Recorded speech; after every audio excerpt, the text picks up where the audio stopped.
રાજકોટમાં એનએસયુઆઈનો કિસ્નાપરા ચોક ખાતે વિરોધ સામે આવ્યો। યુવાનોમાં વધતા દૂષણનો એનએસયુઆઈ દ્વારા વિરોધ થઈ રહ્યો છે।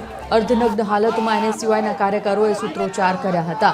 પોલીસે વિરોધ કરતા આગેવાનોને ડિટેન કર્યા છે।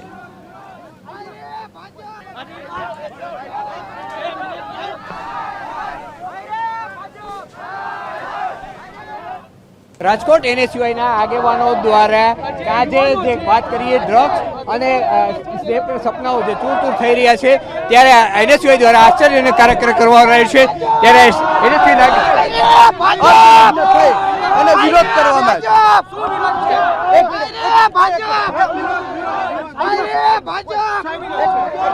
ગુજરાતમાં ભાઈ સાઈડમાં છે ભરત છે વાહ છે પ્રોગ્રામમાં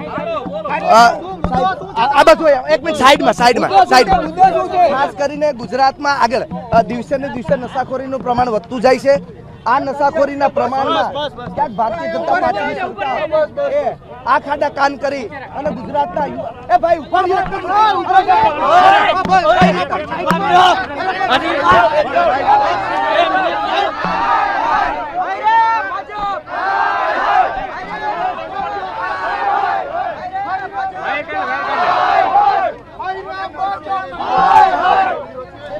એનએસયુઆઈ દ્વારા જે ગુજરાતમાં કાયદો વ્યવસ્થા બગડી રહી છે તેને લઈને અર્ધનગ્ન થઈ અને વિરોધ કરવામાં આવ્યો છે। કિસાનપરા ચોકે ખાતે પહોંચ્યા છે। પોલીસ દ્વારા તે ટીકાટોળી કરવામાં આવી રહી છે। આ દ્રશ્યો આપ જે રીતે જોઈ આ ગુજરાતને ઉડતા ગુજરાત બનાવવા માટે આ ભારતીય જનતા પાર્ટીએ સ્વીકારી લીધું હોય।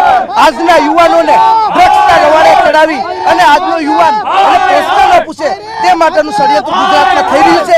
તેના વિરોધમાં ગુજરાતમાં વિરોધ કરી રહ્યા છે। આજે અમે શર્ટ કાઢી અને વિરોધ કરી રહ્યા છે કે હવે યુવાનો એ આ જ પરિસ્થિતિમાં આવી ગયા છે કેમ કે આજનો યુવાન એ ડ્રગ્સમાં બરબાદ થઈ રહ્યો છે અને આ ભારતીય જનતા પાર્ટીના પાપે બરબાદ થઈ રહ્યો છે। ત્યારે આજે અર્ધનગ્ન થઈ અને એનએસયુઆઈ વિરોધ કરે છે। અર્ધનગ્ન થઈ અને એનએસયુઆઈ દ્વારા કિસાનપરા ચોક ખાતે વિરોધ કરવામાં આવી રહ્યો છે। સીધા દ્રશ્યો જે ટીવી 13 ની સ્ક્રીન ઉપર આપ જોઈ રહ્યા છો જે રીતના કોંગ્રેસના આગેવાનો કાર્યકરોને હાલ ડિટેન કરવામાં આવી રહ્યા છે। કેમેરામેન રવિ ચાવડા સાથે રવિ મોટવા, ટીવી 13 રાજકોટ।